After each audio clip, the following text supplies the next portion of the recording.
one of the last stories. After about 2 years, the group had grown and gained respect, and there was a great unity and humbleness and direction. The men wanted to give us a party. The people who had been bringing them speakers, those of us who came regularly, they just wanted to show their appreciation for all our efforts. Now, they had many fine musicians. Now, the party that they would give us would be these musicians playing. Now, lots of these musicians didn't come to the meetings, but they were affected by this whole group of Baha'i men. Anyway, when they wanted to give us a party, they had to go and get permission. Now, when they went to request permission, the person in charge said, well, you say that the Baha'is have been able to give you this change of attitude. How do we know that it has been Baha'i that has brought about this change in your life? Here you're in this program, you're in that program, you've taken advantage of all the various programs that we have to offer here. What makes you think, why should we give the Baha'is a party? And the men said that they were quiet, the little group that had went to request this party, and they said, so they went back into their quarters and they discussed. They said, what can we do? What can we do to show these people that only Baha'i could make us, could transform us enough, that it's not their programs, that it is the Baha'i Faith, the functioning under the teachings of Baha'u'llah is why we would do a certain act. All right, they consulted, and they decided on a project of service, because Baha'u'llah extols service.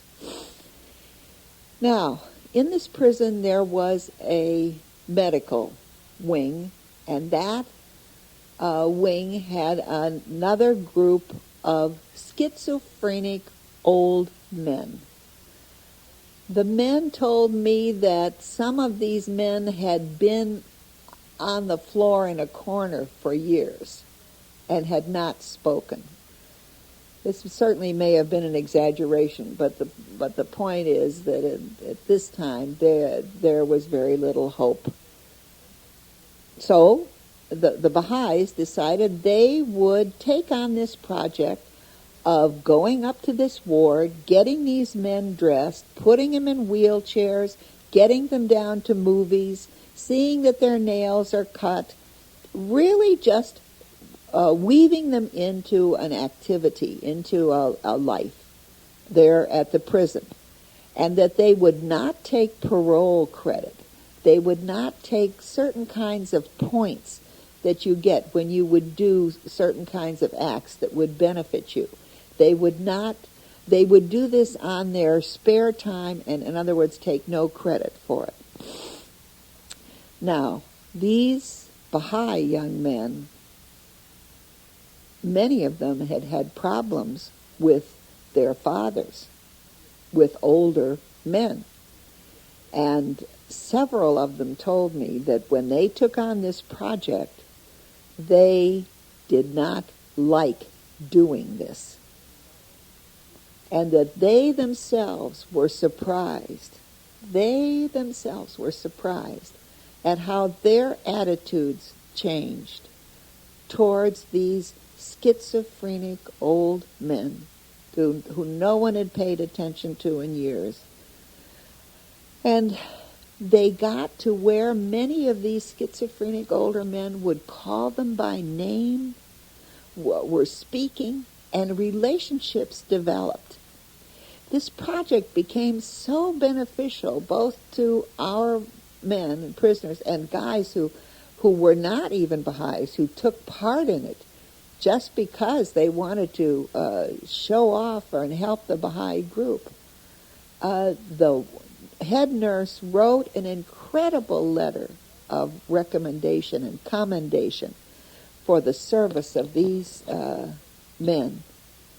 And then they presented this letter, and they continued this work because they continued this relationship with these men in this wing. They were presented their case, and they were given permission to give us a party, which was, of course, a wonderful evening.